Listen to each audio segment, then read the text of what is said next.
kinamatay ni Mrs.? Doon sa medico-legal, cardiac arrest ang ano niya. Na-heart attack siya? Heart attack siya. Doon, nasa ospital Nasa hospital siya. Pero ang kanyang injury, saan? Kahit na maputol pa ito, ma'am, hindi si ano nga, nabubuhay. Si Erickson, oo. Dalawa pa. Yung sa Braso at kanya, saka- maliit lang. Maliit lang ang Maliit tama lang. niya? Oo. Pero Kasi namatay pina-autopsy ko siya, ma'am. Ah, pina-autopsy mo. Po. Hindi yun ang cause of death, no? Hindi yun. Siguro nakikita niya yung anak niya na gina-revive. Kasi may experience man siya sa father na pag ni-revive yung tao, dying na yan. Dying na, oo. Hindi niya kasi makaya yun pag mawala yung anak niya. Anak niya, syempre, oo. Siguro kung nabuhay yun si Mrs., kung hindi yan masira ang ulo na yun. Oo. Kasi lagnat pa lang sa kanya, dinggin na yan ng ano eh, ang nasa isip niya. Oo. Ganyan ang treatment niya sa anak niya. Oo.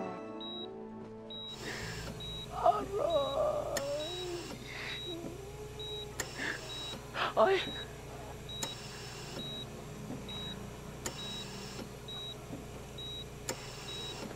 Hello, Pogi. Ano ba yung ipapait sa akin? Gayuma ba ito? Naku, hindi na kailangan.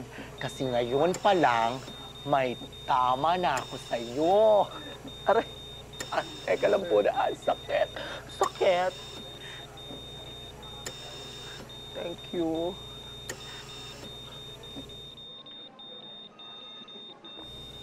Salamat po. Aray! Ay! Masakit! Masakit pagka umalis! Hello, LD. Kumusta? Ito. Oh, sobrang sakit, doktora. Don't worry. We will try our best, Dong. Huh? Doktora, dong, hindi, die. I'm sorry. Day, ano kasi, severely damaged yung binti mo. Ang ibig sabihin nun, Huwag kang mabibigla. May chance. may chance? May chance na puputulin ito. Ay, hindi totoo yan. Hindi pwede.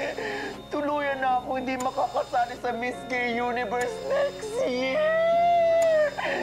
Pawin mo ito kasi sinabi mo. Hindi.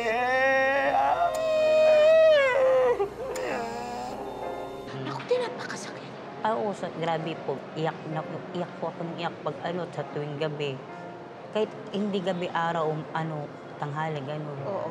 Anytime siya, umaatake siya sa akin ng talagang sakit. Yung hindi mo mapigilan. Sa sakit, gusto mo nang ipaputol, no? O, yun po yung decision ko po. Gusto mo nang paputol siya dahil hindi mo na Opo, matiis ang sakit. After mga 1 week po yun.